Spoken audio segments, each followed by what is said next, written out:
NIOS class 12 environmental science یعنی ماحولیاتی science کا سولف ٹی ایم ہے 2024-25 12 کلاس کا NIOS سولف ٹی ایم ہے، PDF بھی اویلیبل ہے، آپ ہم سے حاصل کر سکتے ہیں۔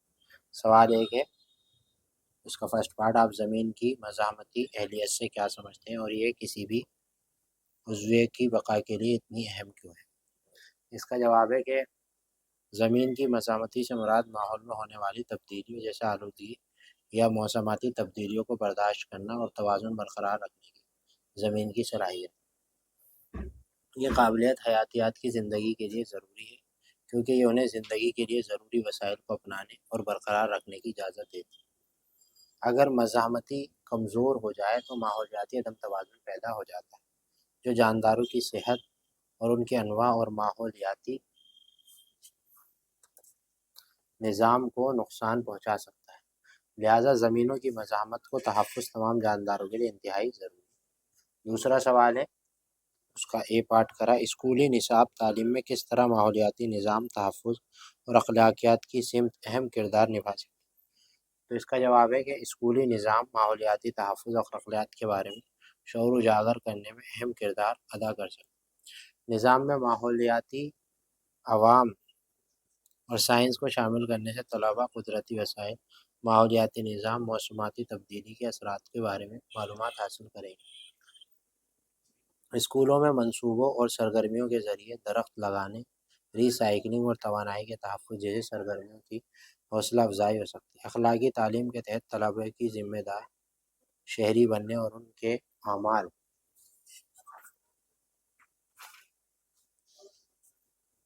ماحولیاتی اثرات کو سمجھنے کی ترغیب دی جا سکتی ہے۔ اسی طرح اسکول کے نصاب میں بھی مثبت رویے اور سوچ کی نشو و نما ہوتی ہے جس سے انسان کو ماحول کے تئیں ذمہ داری کا احساس ہوتا ہے۔ دوسرا سوال ہے، اس کا ایوارڈ ہے، قدرتی آفت کا نام لکھیں جن کے کسی کمیونٹی مقامی لوگوں کی ایمرجنسی سے نمٹنے کے لیے تربیت کیوں دینی چاہیے۔ ایک قدرتی آفت کے بارے میں بتایا کہ زلزلہ، ہنگامی حالات سے نکلنے کے لیے مقامی لوگوں کو تربیت دینا بہت ضروری ہے کیونکہ تباہی کی صورتحال میں سب سے پہلے جواب دہندہ ہوتے ہیں۔ متاثرہ افراد بیرونی مدد کی پہنچنے سے پہلے فوری مدد فراہم کر سکتے ہیں، جانیں بچ سکتے ہیں، نقصان کو کم۔ وہ انجلا یعنی ابتدائی طبی امداد اور مواصلات جیسے ضروری کام انجام دے سکتے ہیں، ٹھیک ہے، اور نقصان کو کم کر سکتے ہیں۔ اور اس بات کو یقینی بناتے ہوئے وسائل کو مؤثر استعمال ہوتا ہے کہ علاقے کے مقامی معلومات بھی انہیں تیز تر بنانے میں مدد کرتی ہیں۔ باخبر فیصلے مزید برآں کمیونٹی کی تیاری لچک کو فروغ دیتی ہے، خوف و ہراس اور افراتفری کو کم کرنے میں مدد کرتے ہیں، بالآخر قدرتی آفت کے لیے مجموعی رد عمل کو بڑھاتا ہے۔ چوتھا سوال ہے جس کا اے پارٹ کرا ہے، کنہیں 4 طرح کی کاشتکاری تکنیکوں کی فہرست بنائیں اور جن کا استعمال مٹی کے کٹاؤ کو کم کرنے کے لیے کیا جا سکتا ہے، واضح کریں اور وجہ لیں۔ اس کا جواب ہے کینٹو فارمنگ۔ اس تکنیک میں ہل چلانے، زمین کو ڈھلوان، بورے لگانا شامل ہے۔ زمین کے کنٹرول لائنوں کو پیروی کرنے والے پہاڑیوں کی تخلیق کرتی ہے، پانی کے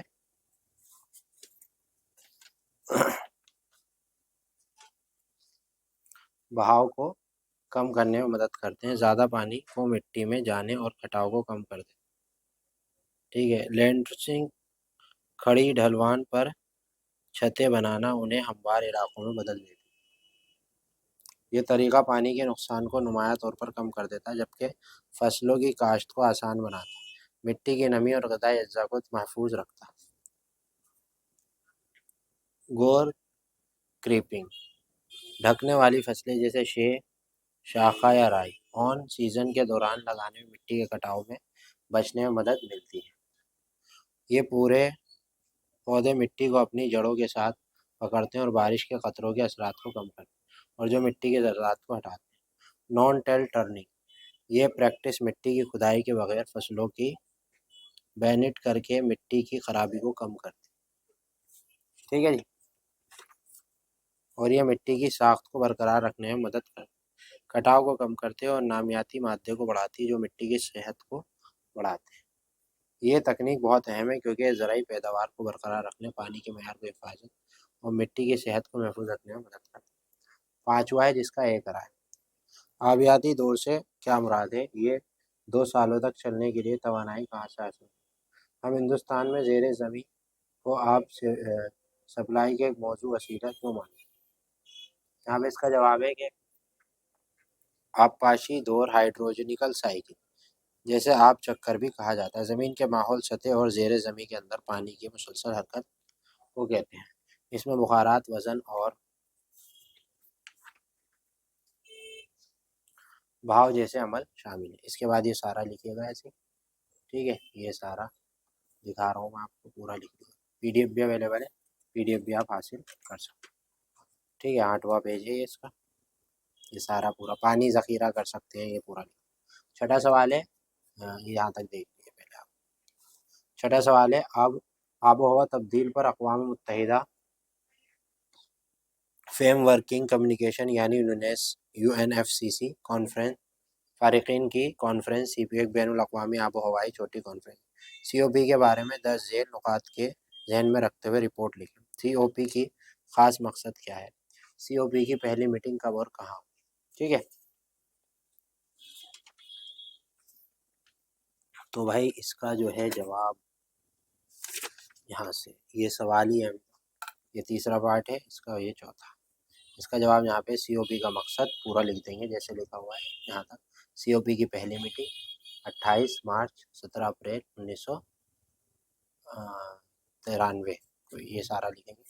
اس کے بعد جو آ جاتے ہیں اگلے پیج پہ، پورا لکھیں گے اسی طرح سے۔ سی او پی میٹنگ کا خلاصہ پورا لکھیں گے، یہ پورا اس طرح سے، ٹھیک ہے، اور یہ پورا اس طرح سے یہاں پہ ہوگا،